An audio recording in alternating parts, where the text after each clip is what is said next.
So this might be the millionth attempt at making a video like this. I've filmed it, I've deleted it, I've just simply refused to edit it.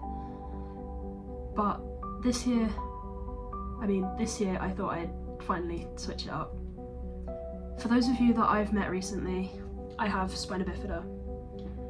This means that I was born with my spinal cord on the outside of my body in a sac full of spinal fluid and attached to a fatty tumour that was stretching it as I grew. And today, the 27th of March 2026, marks 18 years since the surgery that gave me the life I have now.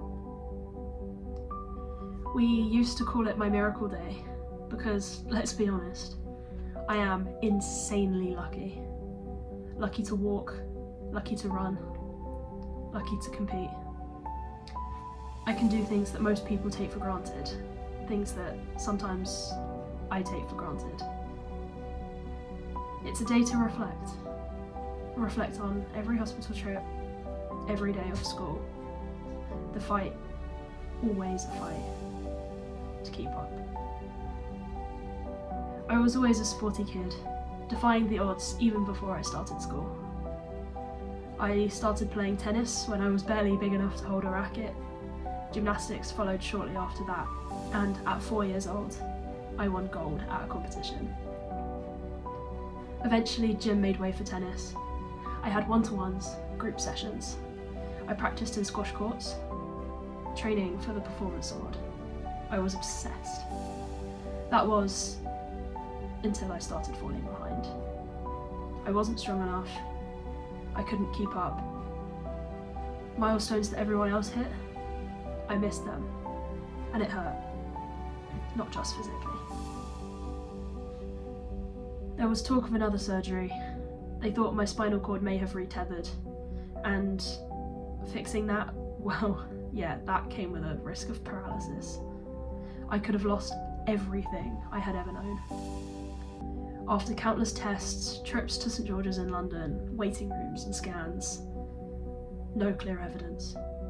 So we moved on, but tennis didn't. I had to let it go.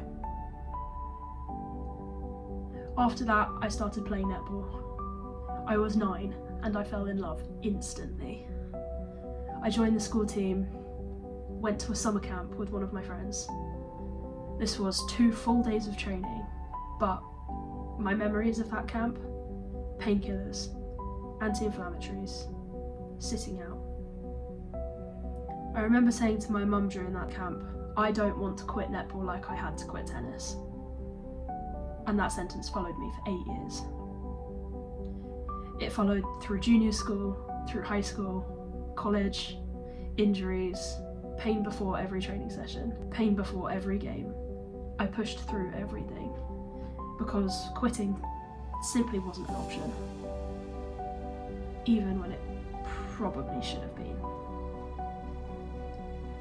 Then college happened. I was training 3 times a week, football twice in between. Recovering from shin splints, my back pain was getting worse. I'd sit out of drills, but I'd still show up. I'd still try.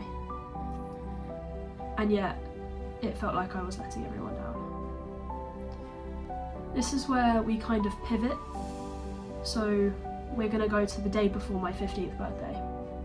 England were playing Sweden in the Euros semi-final. I had tunnel vision.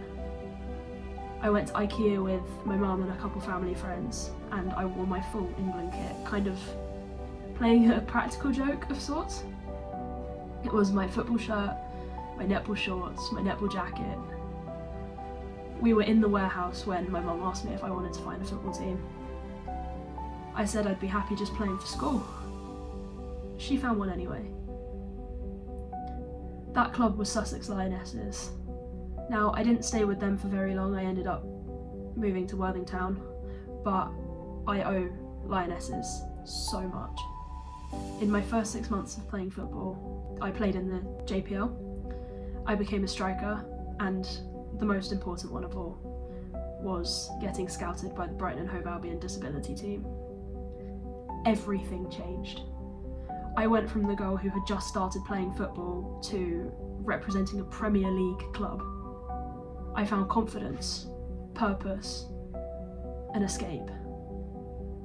At the Premier League Disability Festival in 2023, I had the honour of being captain. I lifted that trophy for my club, for my teammates, for me. This is where the two stories kind of cross over again. It was pre-season before year 13, the best I have ever had. It was my team's first season in women's football. From 2 games, I scored 1 goal and got 2 assists. I felt unstoppable.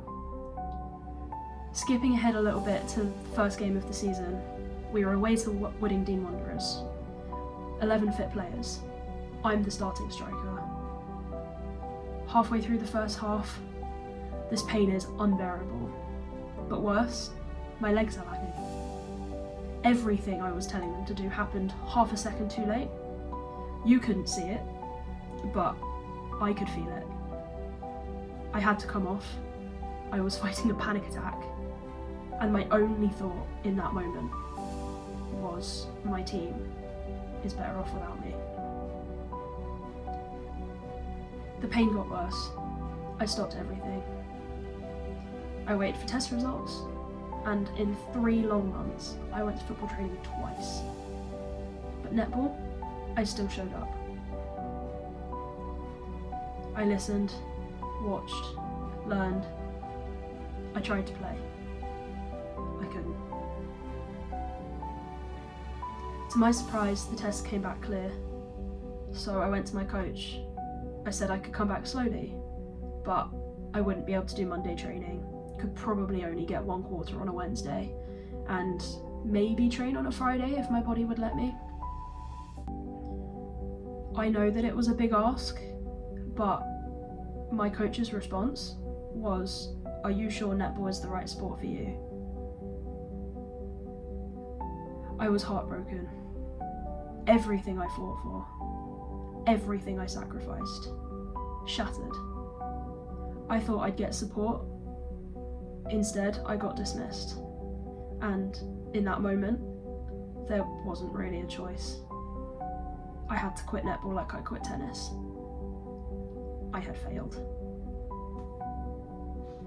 But here's what I've learned. Sometimes the bravest thing you can do is let go. I am not defined by the sports I've had to quit. I am defined by the fact that I still showed up anyway. That I tried, that I fought.